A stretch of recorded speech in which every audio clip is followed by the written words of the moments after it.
fairly routinely approved. So I can file an order if you want me to, but otherwise we'll say that the list of individuals 1 through 30 is going to be disclosed to not only, I would think, these 2 defendants, but the other 17 defendants through the discovery process and obviously right now. So in terms of a protective order, if the state's requesting one and the defense is not objecting, we can certainly do that as well. But otherwise, it seems like this is just a fairly routine part of the discovery. We'll just look at the language of the protective order. Obviously, any protective order of not disseminating discovery or information to the media would have to work both ways. The state would also have to agree with that. But we have the list now, so all right. I guess it's a moot point. I was just about to say that, so I'll go ahead and just enter a one-sentence order saying the motion is moot, and presumably this list is numbered so it can identify which count refers to which unindicted conspirator and that sort of thing, right? Yes, sir. All right. And further, Judge, just to streamline today's arguments more so, the state does plan or intend to turn over the transcript of Mr. Cheeley's testimony, given that he's charged in count 41 in the indictment with perjury, and that testimony is an integral part of proving up our case. Okay, so now we're moving on to number 2, the motion to unseal the special grand jury transcripts. Do we think we've addressed everything we need to cover with the unindicted co-conspirators? Yes, Your Honor. All right, anything else, Mr. Rafferty, you think we need to take up on that one? No, Your Honor. Thank you. All right, thank you, sir. All right, then, let's move on to number 2. So, obviously, it looks like the idea of the entire report itself has been taken care of, but the motion goes a bit further than that, Mr. Wade, and it says that they want to be able to inspect the entire transcript, assuming there was one, I don't know, and any recordings, and essentially anything that the special grand jury produced. So, let me get your, obviously I'll let the defense present their motion, but let me first start with where the state is in terms of what you think of that is disclosable and discoverable. If the state's following its standard open file policy, just maybe give me a bit of background about that and what you think is fair game here. Yes, sir. Basically, Judge, the state would contend that any transcripts, any and all transcripts that have been produced by the grand jury or the special purpose grand jury are not discoverable, and that the defense counsel should not have access to them. I know that the court wants to hear further argument on that after the defense has its opportunity to put their case on, but that's our position. With the sole exception being Mr. Cheeley's? Given Okay. that Mr. Cheeley is directly charged in count 41 of the indictment, that's the exception. And what if some of these witnesses that testified you call as a witness at trial? So, Judge, then we rely on actually the discovery statute. It talks about that. We would say that at that point, when the state has made the decision to call one of the witnesses that has testified before the grand jury, at that point, the transcript becomes relevant and we turn it over.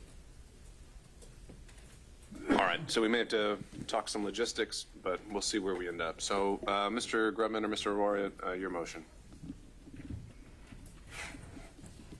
Your Honor, I would just take exception with doing what they call Jenks material in federal court, where they give it to you at the last second, because we have to craft a defense based on what people are saying. And that's what I was getting to. We'll get so there. If we look at the litigation that happened before the special grand jury, it's 2022-EX-00024. I'd like to adopt the brief that was filed by the media companies asking for the release of all these transcripts, because they've got a lot of the law that I've cited, so we don't have to sort of go through all of it. OCGA 15-12-101 lists out the requirements that a special grand jury needs to do, and that requirement includes interim reports that have to be presented to the judge as far as what their work is going on. I didn't know if there were transcripts, but apparently there are in this case, as what the prosecution says. We know that based on the report that was released, there were 75 witnesses that testified before the grand jury, which I'm imagining were all recorded. They've already told this court they're going to have 150 witnesses, so whether they choose to call those witnesses or not, I'm entitled to those transcripts to decide if we want to call them, if there's any impeachment material out there, inconsistent statements, or in fact, exculpatory material that might have been said by any of these people. So I think we have an absolute right under the discovery statute. They have to present all the information from their case in chief to us as ordered by your scheduling order, and there's no protection that's out there. We then go to 15-12-80 that gives you the criteria for publishing the special grand jury report. I've also cited the cases that talk about the secrecy issue sort of goes away. Hence, I think the foreperson of the special grand jury went to the press and made all kinds of statements about these issues. Olson versus State is probably the seminal case. It's 302 Georgia 288 2017 case.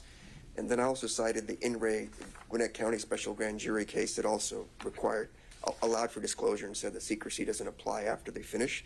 That cite is in my brief as well, Your Honor. I would further go back about 70 years and go to Dennis versus United States in the United States Supreme Court, 86 Supreme Court 1840. It's a 1966 case that also talks about requirements for disclosure for grand jury transcripts. In every federal case, grand jury transcripts are made available to the defense. They just have a different statute as to when that Jenks material has to be released. But it's not every transcript. It's simply going to be the witness that's called. The to witness testify, transcripts. Right? You're asking for everything. Well, I don't know what exactly they recorded. So if they're talking about witnesses, that's fine. But as Your Honor knows, the grand jury is one-way traffic. The DA controls the information that's presented to them. So I don't know what it is they're giving them, what it is they're not giving them when we challenge the validity of the indictment, which I've done in a separate brief as far as that goes. So I would like everything, but at a minimum, I think the law requires the witness statements, whether they choose to use them or not, doesn't avoid the responsibility to give them to us. Maybe I want to use it. I'd like to know who those 75 people were that testified under oath in front of that grand jury, aside from Mr. Cheeley, as they've identified. I don't think there's any way really around that. I think the law supports us, and whether it's a protective order or non-protective order, that's their choice. We don't plan on sharing anything with the press, but we need it, and our client needs it to actually prepare for this case. So I think the code sections, the case law, even the Supreme Court case law, and just frankly, fundamental fairness requires that those transcripts, at a minimum, the witnesses be turned over. But I think I'll be allowed to have all of it, because if we're going to challenge the validity of the indictment based on what the grand jurors represented, I think we have a good faith basis to ask for that. What code section are you referring to that you think entitles you to all of it? The way, again, I'm no expert in special grand juries. I haven't prosecuted one when I was a prosecutor as far as that goes, but I'm looking at 15-12-80 that generally talks about publishing. And a lot of that was discussed with Judge McBurney with regards to the case site I gave you as far as a special grand jury. So a lot more law is there, so I didn't want to just burn trees down if it's already been argued out there. So I just highlighted the two statutes and essentially three cases that talk about the secrecies, if not negligible, much, much lower as far as that goes once the special grand jury has ruled or made the recommendations. Okay. That's all. Thank you, Mr. Rohr. Mr. Rafferty, I think you joined this one, did you not? I did, Your Honor, and I would join in all the arguments that Mr. Aurora has made. Well, actually, I think maybe you formally didn't on the record, but if you want too early now, I would that's join, fine. Your Honor, Okay. and the only thing I would add and echo from Mr. Aurora are the due process concerns that he's raised. The government has said they'll turn them over, but only turn them over after they call witnesses. That smacks of gamesmanship, and it would not be the efficient way to try this case. There is no real reason for the government, they have to disclose their witnesses, to not disclose the transcripts of any witnesses that testify before that special purpose grand jury that is going to testify at the trial. Moreover, and I'll raise this at a later point in this hearing today, I do have some very grave concerns about the government's compliance with their Brady obligations. I have already submitted 2 Brady requests. I have not gotten even a response. I'd like the opportunity to raise that later, but I believe that there could be Brady information that is in those transcripts that they are obligated to turn over independent of any statutory discovery obligations. All right, Mr. Wade. Yes, sir.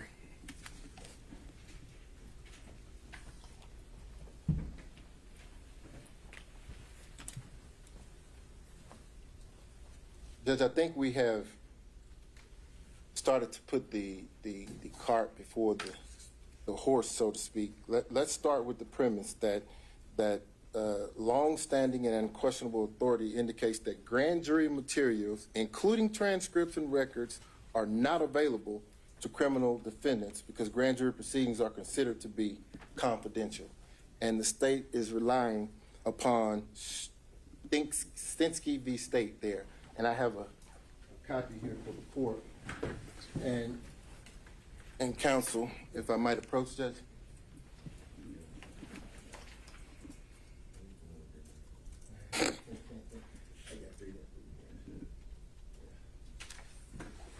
Thank you.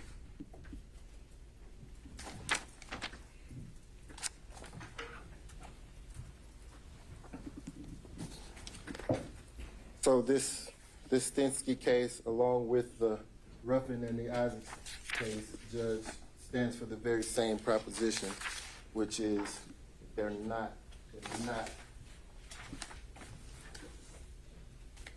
Let's go.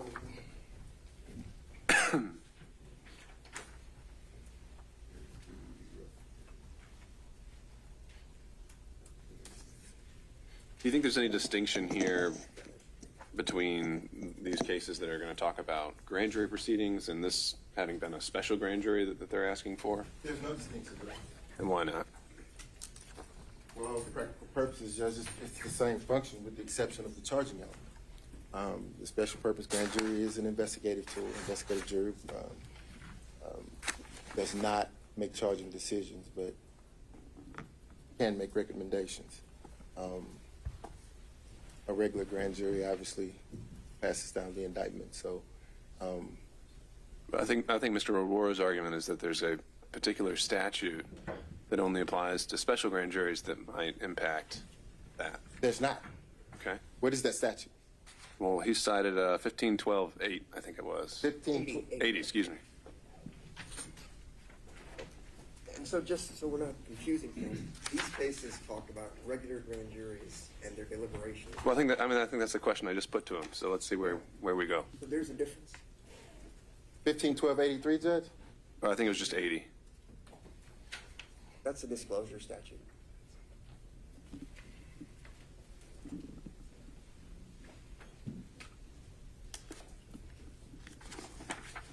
There is no distinction, Judge. The case law is the same.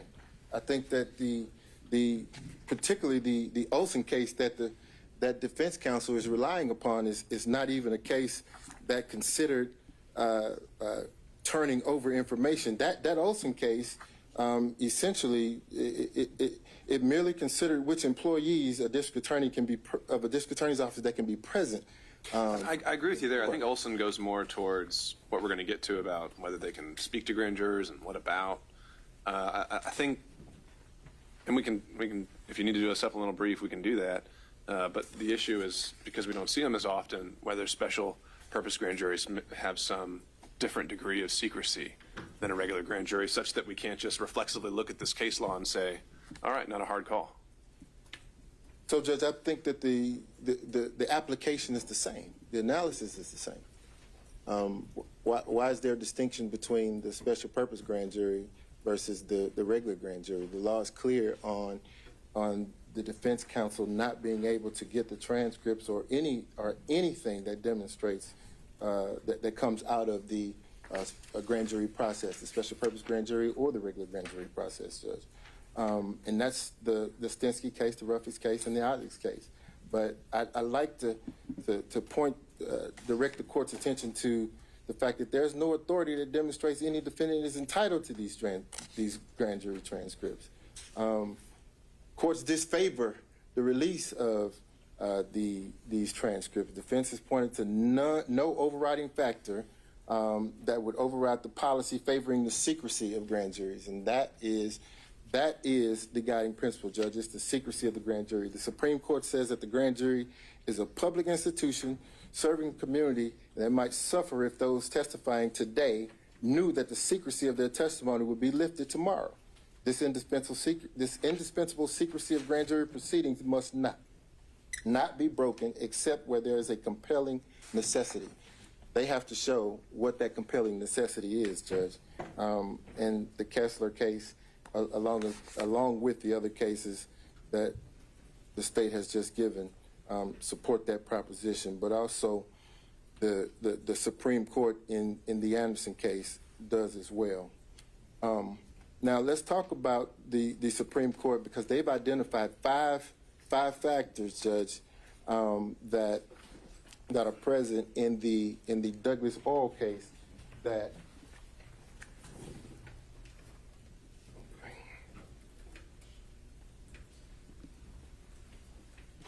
we'd like to address.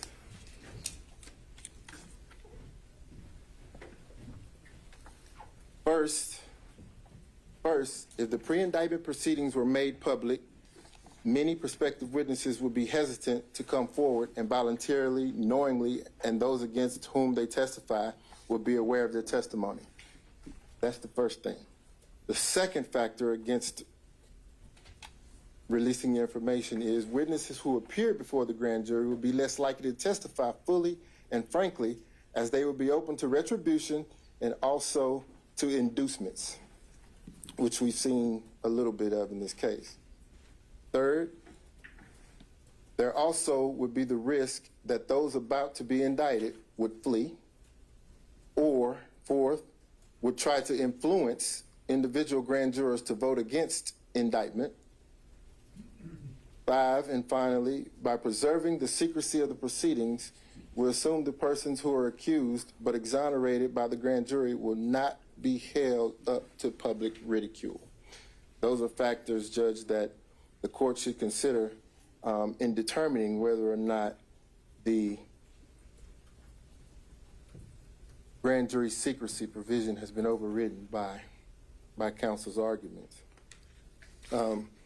We don't believe, Judge, that the defense has relied on any case that would override those factors, but moreover,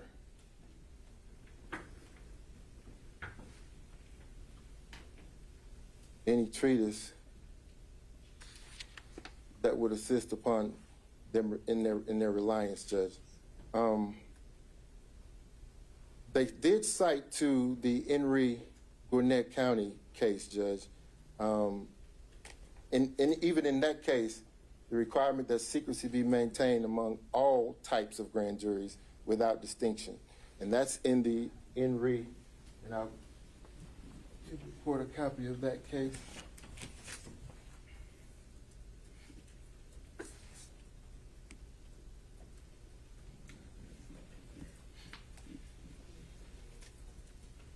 I apologize, Judge. I didn't bring the court a copy of that Henry Gwinnett County grand jury case, but that's the case that counsel relied upon and cited in its brief and even in its argument today. But that case is found at 284 Georgia 510, and it stands for the proposition that the requirement that secrecy be maintained among all types. It says all types of grand juries without distinction. So again, the state would submit to the court that there's no difference. All right. So obviously I'll take a closer look at all the cases you've given me, and I think just as an initial reaction, you're probably right when it goes to saying everything should be turned over. But I want to drill down a little bit more on the witnesses who maybe at this point already you know that you're going to call in November, right? I think that's the whole point of our scheduling order here, and what we try to do is that we need to use our trial days efficiently and use our jurors' time efficiently. And I would imagine that the state is going to have an order of proof going into this trial with a list of witnesses. And if there are witnesses that are on there, the idea of waiting until the minute before they're called, and then we've got to now pause the trial for an hour or two while then they're reading the transcript, I don't think we can do that. Would you agree? I agree, and I understand that, Judge. The state wasn't intended to convey that it would hold on to a particular witness's transcript until the eve of trial. We're still obviously going through receiving the transcripts, Judge. We don't even have every one of the transcripts. And so we're still going through that process as well. But I don't think that the court has made an unreasonable suggestion that the state not essentially implied that the state would not hold on to the transcripts until the 11th hour. That's not our plan, and that's not how we. plan So, to proceed. so I would think at a bare minimum, and maybe we can talk about whether we have to move that timeline at all. But your witness list is going to be due 10 days beforehand. Yes, sir. And so in conjunction with that, I would think that any witness on there who has a transcript, that needs to be either expedited or rushed and also provided at that same time. And if the issue comes up that, well, we didn't put a witness on that 10-day list, but now we think we need to call them, unless it's for a rebuttal or some new issue that's come up during trial, I'm going to be looking at that and really wondering if a good faith effort has been made to turn everything over. So I think that's not only what defense counsel was referring to, but I think that's what we have to do to proceed efficiently at trial. Yes, sir. Yes, sir. And there's no argument or disagreement. I think that the court is being reasonable there. But while we're talking about that discovery, we believe that we're still in line with the court's scheduling order as it relates to discovery. So, counsel standing. Yeah, well, and we'll talk about that at the end. Let's get through the motions first, and we can get more into discovery. But, generally, I would think this case is obviously different, but the state's open file policy traditionally has been, here's everything we have, unless there's some kind of state secret or a confidential informant or something along those lines. Yes, sir. And you have everything that we have, and here we go. Yes, sir. So I don't know if that's going to be the spirit that we proceed with here. It might streamline things somewhat, and we'll see where it goes. Any thoughts or reactions to that? Oh, it is the spirit, Judge. The district attorney has been clear in our instruction. We are to make information available to them as it becomes available to us. We are here prepared today to turn over portions of the discovery to the two defendants that are going to proceed with trial on the 23rd. Obviously, we plan to supplement that discovery as we go along and as we receive the information, but we've made a good faith effort in complying and being reasonable and working with defense counsel, and we'll continue to do that. All right. And when it comes to supplementing it, I would think that's going to be confined to new discovery. Yes, sir. Stuff you don't have right now, right? That's stuff we don't have right now. Yes, sir. So I think for purposes of the motion, let's see, to unseal, I'll take it under advisement as it concerns the entirety of the record or anything that happened there. But as an initial thought, at a minimum, it's going to be granted in part as to any witnesses the state plans to disclose. Yes, sir. All right. Anything else, Mr. Rafferty? A couple comments I want Sure. to make in response to the argument of Mr. Wade. We cited to a Supreme Court case, Douglas Oil versus Petrol Stops Northwest, a Supreme Court case. It cites to Rule 6E of the Federal Rules of Criminal Procedure. The problem with that case, Your Honor, and the case he cited is it has to do with the use of grand jury transcripts in a civil proceeding, which I know Your Honor knows, grand jury transcripts in the federal courts as part of a criminal investigation can't just be turned over in civil cases. And so the case he cites has to do with whether or not and under what circumstances grand jury transcripts from a criminal investigation that results in an indictment can be used by civil practitioners in a civil case. That has nothing to do with this case. And the point I'm making with this, Your Honor, is this. The government has now cited to a case that really has nothing to do with this. They come to court here today. They don't respond to the motions in writing. They drop some motions on defense counsel, or some cases, I should say. They don't put anything in writing, and they just say things to Your Honor. And that's a troubling practice for me as somebody who practices mostly in federal court. This is a serious case. I think you have to realize, I think that might be the standard practice in this building. I understand that, Your Honor, but I look behind me and I see eight folks here on the government side. We're talking about a case that is unique, to say the least, involving allegations related to the supremacy clause, First Amendment rights, all kinds of things. Defense counsel are writing motions.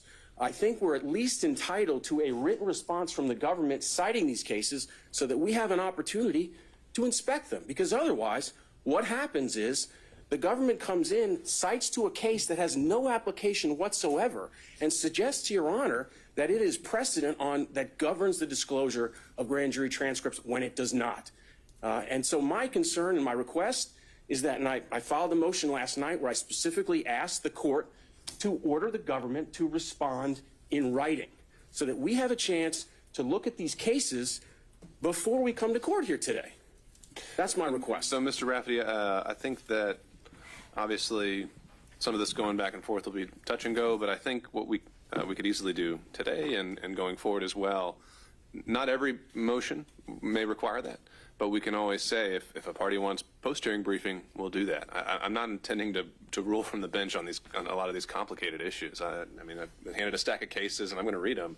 And we're going to have time to get through it. It's going to be an expedited timeline, but I'm certainly going to give you the opportunity to respond. I appreciate that, Your Honor, but I guess my point is, and I think my counsel here would join me in that, this process would go a lot quicker if the district attorney's office with their team of lawyers would write a brief that cites to the same cases that they're bringing to court every day, so that we have an opportunity before we come before Your Honor to look at those cases and question whether or not what those cases say supports what they're claiming. And if they don't, be prepared to address it so that we can move this along, as opposed to us having to go back after today, research the cases, then write a post-hearing brief, point out to the judge that what the government is saying is not actually true.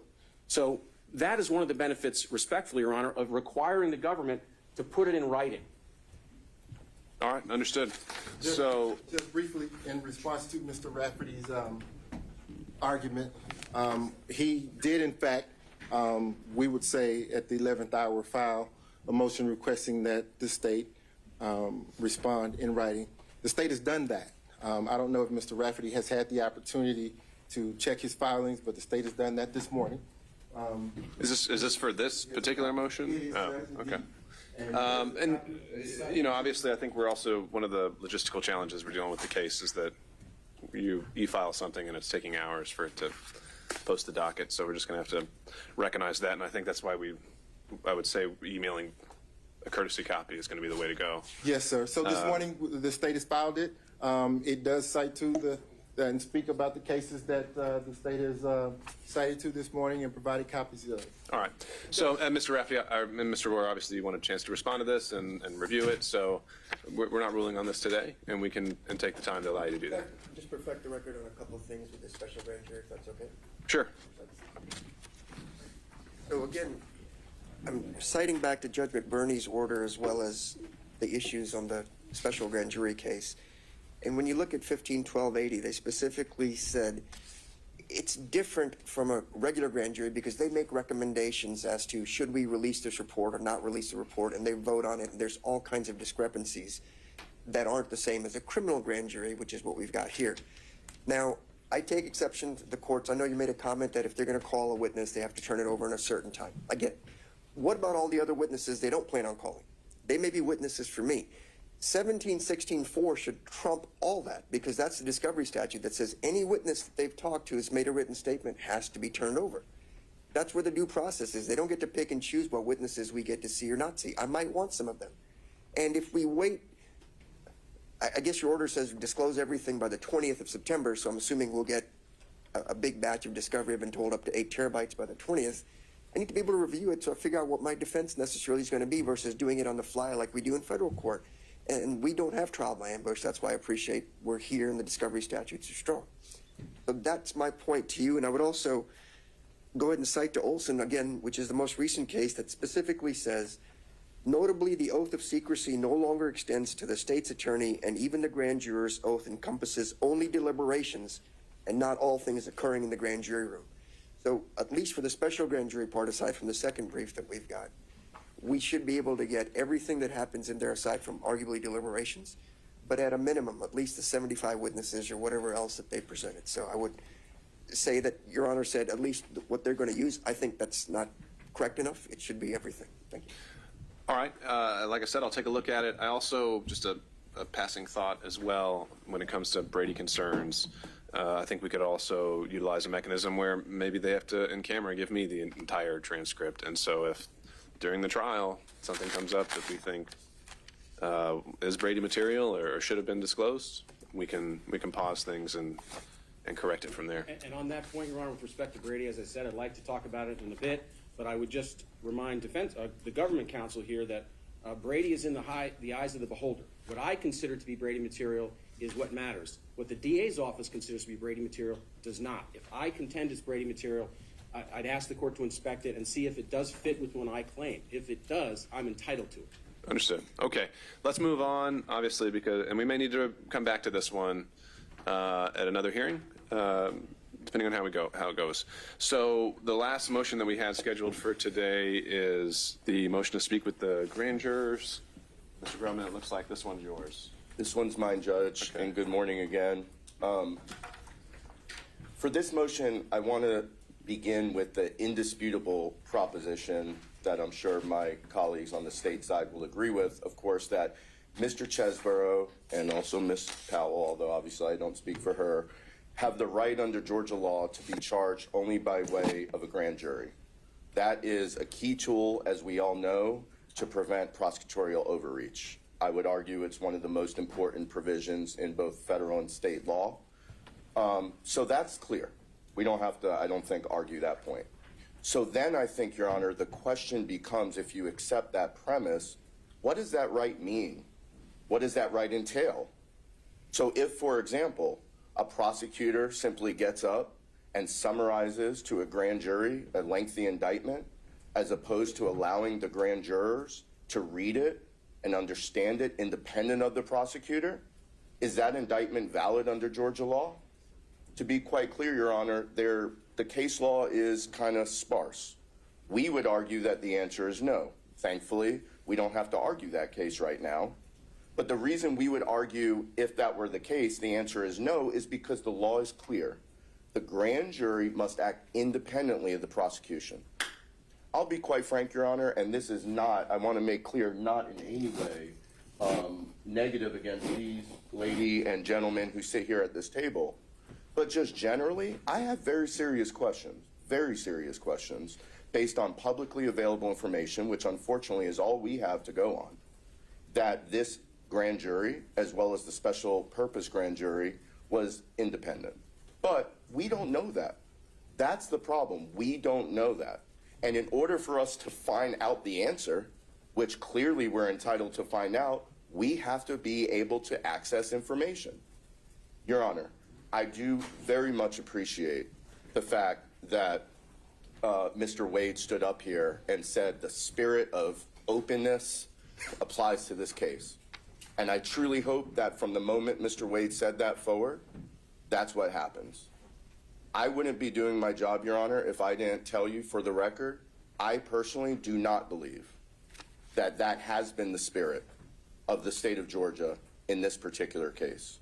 I think quite the opposite, Your Honor, that every time we file a motion or ask simply for access to the same information that the folks on the state side have, where it's responded to and said, no, we can't do that. I know there's a discovery deadline that's, I think, in a couple of days. I understand that. But quite frankly, Your Honor, we turned over, this is exactly what happened. The state said, Mr. Grubman, Mr. Aurora, we have your discovery. All you have to do is give us an 8 terabyte hard drive. That day, literally probably within 2 hours, we were down here with the hard drive. Follow-up email. Where's our discovery? Where's our discovery? Where's our discovery? We haven't gotten the discovery. And Your Honor, I'm not saying they violated the court's order because that deadline hasn't come. But if we're really being open, and if we're really going to talk about the spirit of openness, I really hope that starts here. And this is just another avenue, our request to speak to the grand jurors, to allow us to have the same information that the state has. Now, Your Honor, we went back and forth internally, to be honest with you, about even filing this motion. Not because we don't want to talk to the grand jurors, but with all respect to the court and to the state, we quite frankly didn't think we were required to necessarily ask the court for permission. As you know, Judge, grand jury secrecy, with all due respect for Mr. Wade, citing all those cases that predated the Olson case, it doesn't exist except for deliberations. It does not. The Supreme Court in State v. Olson was absolutely, positively clear, as Mr. Aurora stated, there is no grand jury secrecy here in the state of Georgia. There is grand jury secrecy in the federal courts, as Your Honor knows. That does not apply here. Prior to there were certain legislative changes, and there was a time, my understanding is, in the state of Georgia where there was similar rules as to federal court, and that is no longer the case. So there's no secrecy. Now there is confidentiality, of course. And the only part that's truly secret and confidential is the deliberations. And I want to make sure it's clear that we are not asking to speak to the grand jurors about their deliberations. We will not do that. We're officers of the court. We know we can't. We won't do it. Now, Mr. Wade laid out certain factors of the purposes of grand jury confidentiality. I think he named 5, but the Olson case names 4. I'm sure there's different formulations, so I'm just going to go through 4. Again, prospective jurors would be hesitant to come testify. Actual witnesses would be less likely to testify fully and frankly if the grand jury was open to others. The Supreme Court said there was a risk that those that were indicted would flee or would try to influence the grand jury against returning indictment if the grand jury was open. And 4th, it was ensuring that those accused but exonerated by the grand jury, apparently that happens from time to time, wouldn't be subject to public ridicule. Your Honor, I would submit to you that none of those purposes apply here. None of those purposes, in fact, even apply after a grand jury issues an indictment. Let me jump in, and having read the Olson case up to today, and I think there was one, Collin, that really predates it. Yes, Your Honor. And in Collin, they've got the defense calling a grand jury witness to talk through some of these issues of who can be present during deliberations, who can be present during the presentation of evidence, and so it seems to me that I agree with you that you have a right to talk to grand jury witnesses. What about? We'll get to. But, and I'll say it on the front end, I appreciate you filing it this way because these grand jurors have been through a lot. Yes. And I think we need to recognize that and craft a remedy here that recognizes that. So my initial reaction, just to lay it out there, is that, yes, I think you have the right to speak with grand jurors. How that happens, I think we can discuss or craft. I think maybe, I don't even know if you can have their contact information. I've heard that it maybe already be out there, but I think that might have to be something that is facilitated in hand with the state. It also has to be something that's voluntary on their part. But then the question turns to what end are we doing it? And I think that, as you alluded to, if the inquiry is to determine did they act independently, all right. But the standard you're laying out here that they have to, where I then start, drawing, kind of pausing, is this standard or this benchmark that they have to have affirmatively read every word of the indictment.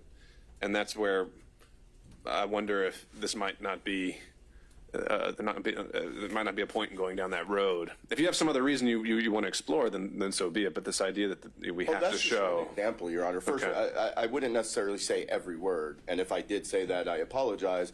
But what I do think we would have a valid argument on, and obviously at the right time the court would, is that if it was simply summarized, Your Honor, please understand, and I hope everyone understands, all the information that we have is the stuff that these folks print in their papers. We don't know. So I am not saying that that's what happened in this case. Well, I will say I have suspicions. Let's even play in that sandbox a little bit. Let's say it was just summarized, and again, we're just previewing the arguments to see if this is even worth getting into later. At trial, a jury could come back with a 15-minute verdict, and there'd have been no way that they could have read a lengthy indictment or even looked at every exhibit, and there's no inspection or remedy for that. So why would the grand jury, where would this rule come from? Well, it's not like there's a rule in the statutes, but what there is there's a rule, there's a theme in the case law. And we cite many cases, and I'm sure we could cite a lot of other cases, that the grand jury must be independent. Now, what does that mean? That's why I start with asking, what did that mean? Does it mean that they have to read every single word? I don't know, Your Honor. And if that issue comes before the court, we will brief that issue and we'll figure it out. However, I would argue that if the state of Georgia, in this particular case, presented their case to the grand jury in one day, which I can't say for sure, but based on the publicly available information, that's a possibility. It would cause my eyebrows to go up a lot. And I'm not alone. Judge Choflat in the United States v. Sigma International, now that case has been vacated. It's not presidential. Yeah, that's the right word. But that being said, the dicta still applies. But it didn't, that case didn't have so much to do with any method of how the jurors reviewed the indictment. I think they were citing the transcript of the AUSA, essentially steering them exactly where to go. Well, Your Honor, the thing is, that may have happened here. I don't know. And I hear you there. Just my point being is that just summarizing an indictment to me, you know, for example, if we know that deliberations, we can't go into that. That's protected. How would you ever ask the question of whether another grand juror read the indictment to everybody else during deliberations? I don't even think you're going to be able to answer your own question. No, I respectfully disagree, Your Honor, and we could craft some questions. Obviously, we would have to think of the language, but what I think we want to know is, Mr. or Mrs. Grand Juror, when the evidence was being presented to you, did you have the opportunity to ask questions? Did you have the opportunity to follow up? Judge Choflat said, and this is dicta, but we rely on dicta all the time as at least persuasive. So too, would we dismiss an indictment that was issued by a kangaroo grand jury, quote unquote, one whose deliberations were so overborne by a prosecutor or judge that the indictment was in effect the prosecutor or judge's handiwork and not the result of considered judgment by an independently functioning grand jury. Now, while we can't ask the grand jurors what exactly happened in the deliberations, what I think we absolutely can ask, and we will ask, I will put this on the record, is was there anyone other than the grand jurors in the deliberations? And that, I think, is what the other case that we cite, Collins, stands for the proposition. But, Your Honor, we simply want information. The reason we filed this brief, this motion, is to be above board and make sure that everything was out there in the open. However, I would respectfully push back, Your Honor. We would not agree, obviously, court could order anything they want, for any member of the prosecution to be part of those conversations. We are officers of the court. We know the rules. We will follow the orders. I would also ask the court to state, or I would ask the prosecution to state on the record and commit. I'm not saying that they're going to do this, but I have seen other prosecutors do this, that if the court grants this motion, they will not attempt to influence the grand juror's decision of whether or not they talk to us. We, of course, know it's voluntary. We would never, once the grand juror said, I don't want to talk to you, we're going to hang up. I can promise you that, whether it's us or our representative. But I think there's a risk here that someone from the state might try to get to them first, and that would be inappropriate. What if the grand juror wants a prosecutor to just be on the call listening as well? If the grand juror wants a prosecutor to be on the call, then, I mean, if they proactively say that, we can see where it is. But they're not inviting us into their prep. You know, they're not inviting us. I've never got an invitation to help them draft a motion or to talk to them, sit in their conference room, and they don't have the right to be with us. If they want to talk to the grand jurors, they've always been able to talk to the grand jurors. They have talked to the grand jurors. But I like Mr. Wade a lot, but I don't want him on that phone call because he's my adversary. And quite frankly, I think that think about this, Your Honor, if hypothetically there was something that happened in the grand jury that wasn't appropriate, the fact that a member of the prosecution was on this call, I think, would prevent or at least make it less likely that a grand juror would be honest with us. What if a grand juror felt, and I'm not saying this is true, but what if a grand juror felt that they were bullied by the state into prosecuting? What if a grand juror felt that the state, went a little overboard? Well, if Mr. Wade was on the phone, I don't think they're going to admit that to me. So as an officer of the court, Your Honor, I think the court, with all due respect, just needs to be able to trust counsel that we will do the right thing, and I could commit 100% that we will. These grand jurors, you're absolutely right, have been through a lot. They sacrificed a lot. We are not that, there's been doxing and all sorts of things. We are professionals. We are not those people. How would you, or would you be planning to document this in some way, or would you be recording these calls? Yes. Would you have a court reporter? What would be the plan? I believe there would be some, so we haven't talked exactly about the logistics, but there would be some sort of recording, whether it's a court reporter, just a good old iPhone recorder or whatever it is. And we would tell the grand jurors that, even though you're not required to do so in the state of Georgia, I would be much inclined to tell the grand jurors, hey, look, we're recording this. It's, just so there's no question of what was asked. Obviously, Judge, the last thing I want to happen is for anyone to incorrectly accuse me or someone on my team of going past what we're allowed to ask. So for my own sake, we'll definitely have some sort of recording. Unlike the state of Georgia, as Mr. Rafferty said, they have about 15 lawyers, bunch of investigators, and basically an unlimited budget paid for by the good taxpayers of Fulton County, myself included. We don't. I want to be clear, despite what the media may have said, we don't have an unlimited budget. So whether we could ask a court reporter to be there, unless the court would volunteer your court reporter, I don't know that we can afford that, quite frankly, but we will certainly record it. All right, so essentially what I'm hearing is what you'd be asking before is that we'd propose if not the exact questions, but the subject matter very carefully phrased in advance. This would be a voluntary meeting. It would be documented in some way, and even if the state is not on the call, I think that we could also have someone from the court there as well, just at any point, Yes, if the juror feels like they need to kind of pull the ripcord. Yes, Your Honor. All right, but otherwise, I don't think there's much point going into the merits of the motion because that's just a bit premature. So that's the initial reaction, Mr. Wade. Or sorry, Mr. Rafferty, you had joined this one. Excuse me. I did join the motion, Your Honor. The only other point I would make, I joined Mr. Grubman's arguments, is the possibility that these interviews not be conducted by phone at all, that perhaps they can be conducted in person, and there could be accommodations made, I would think, with the state and with the defense to conduct these in person as opposed to over the phone. That's just my only other suggestion. And I think, in me, the driving consideration is going to be the desire of the grand juror. Do they want to come all the way back down here and deal with that, or would they rather just do it over the phone?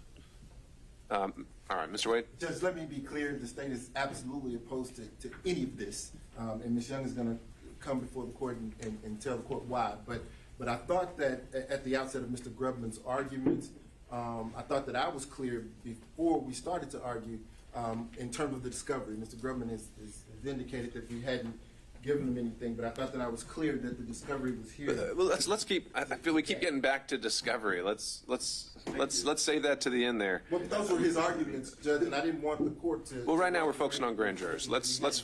I understand. We'll get to that. Ahead of schedule. We'll get to that. Let's talk about grand jurors. Judge, I did prepare a brief PowerPoint. All right, another PowerPoint. Here we go. Your Honor, See if it works. before the state is on. PowerPoint before. I mean, come on, This goes to my original point, Your Honor, which is the state spends the time to put together a PowerPoint to respond to a motion. That takes a lot of time. I understand. I'm sure it's going to be persuasive. It would be much more efficient for all involved if instead of putting together a PowerPoint, somebody put pen to paper on the team of 8 lawyers here, put it in writing so that we could see the cases, we could move through this argument, and we could get to the end much quicker. Now we're going to see these cases from the state for the first time. Mr. Aurora, Mr. Grubman, and myself will look at these. We'll go back. We'll probably find things that perhaps are inaccurate and have no choice but to then file some supplemental briefing.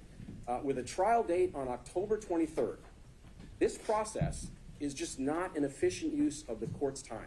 The more efficient process here is to write a brief, file it, like we do in federal court all the time, like this DA's office did in federal court in this very case in front of Judge Jones, and just file it here. That's my ask. All right, understood. And I think, again, we're just going to take that up on a motion-by-motion basis. All right, Ms. Young. If I may approach, Judge. Sure. This is a copy of the motion the state did file this morning in response to the defense motion to be able to speak to grand jurors. And I think the state and Your Honor are probably on the same page, so I'm going to try to go through this pretty quickly in regards to deliberations, because what the defense motion stated was, in their motion, is that they wanted to know if the grand jurors had been read the indictment, and that was the purpose for them talking to the grand jurors. Here today we find that there are some other reasons that they may want to speak to them. But the state's belief is that would move, it's not moving. As the court talked about deliberation, it is part of the grand juries reading, whether or not it was read to them, whether or not they read it during deliberations. We're all trial lawyers here. We know that a copy of the indictment goes back with the jurors when it's a trial jury. They're reading over it to make sure that the evidence matches the evidence that's been presented. That's the same thing with the grand jury. They're given a copy of the indictment. They can do with it as they please. And if we start to get into questioning that, we are getting into what they were doing during their deliberations. As the court pointed out, did the foreperson read it to them? Did someone else read it? That's all part of their deliberation process, which has clearly been prohibited by anyone getting into their deliberation process. So the state's contention is that these questions about the grand jury and reading of the indictment summary is part of deliberations, and they can't get into that because it's prohibited.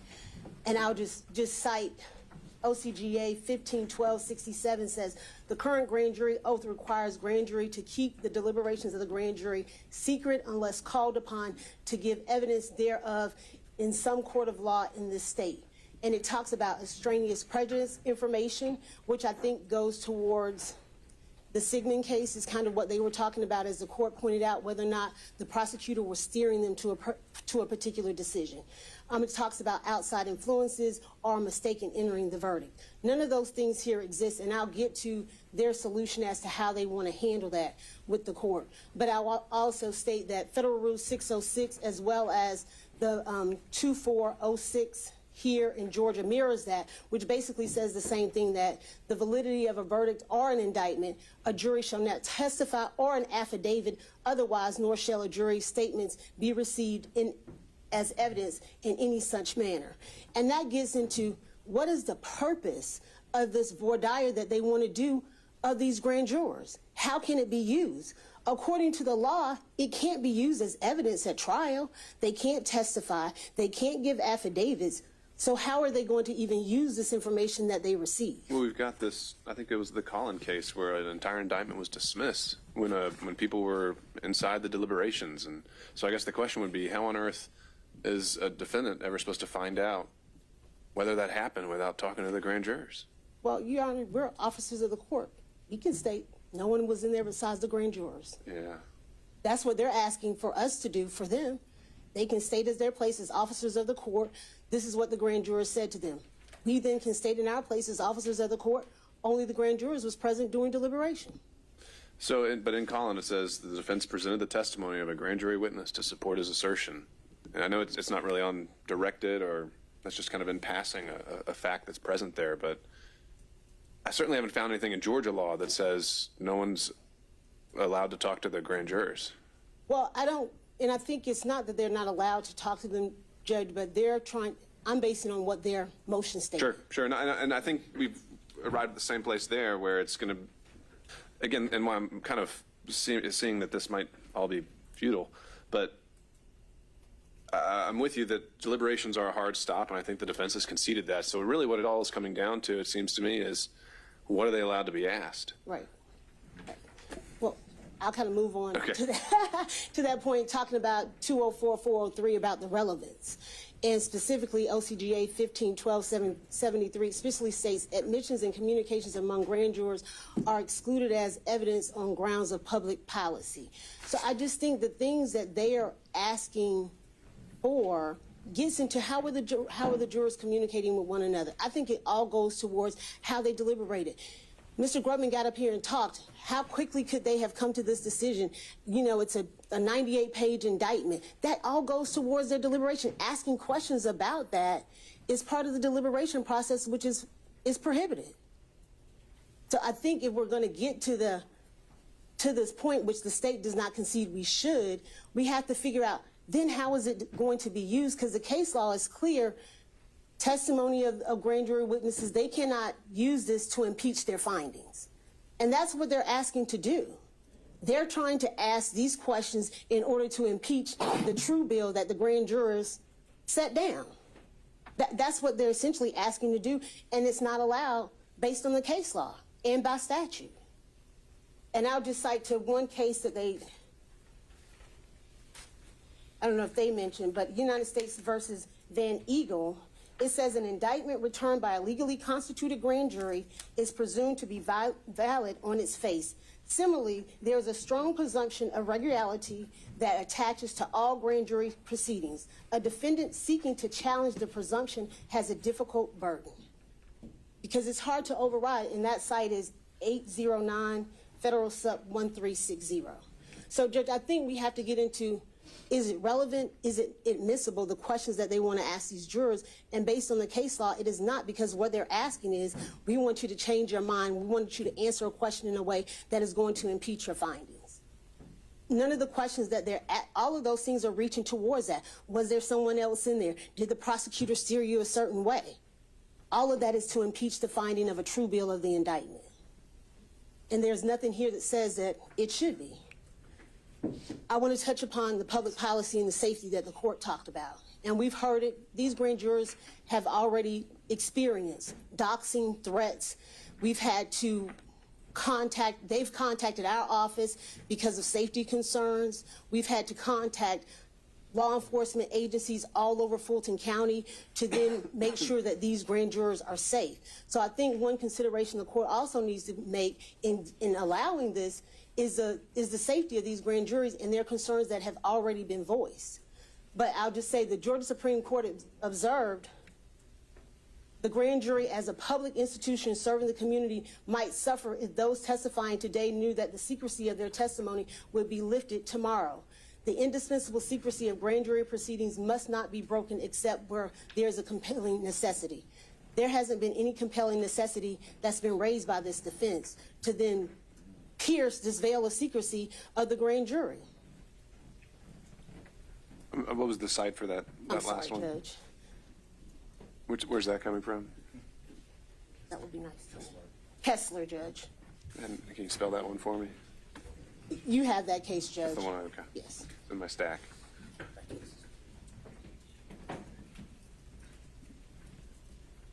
We just pause one moment. Sir.